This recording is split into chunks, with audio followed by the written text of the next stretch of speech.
Pumanaw na ang Taiwanese superstar na si Barbie Hsu dahil po sa sakit.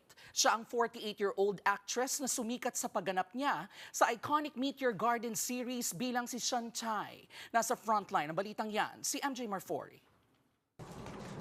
Flu, pneumonia at influenza. Yan ang kinamatay ng Taiwanese superstar na si Barbie Hsu. Kinumpirma yan ng kanyang kapatid na si Dee Hsu.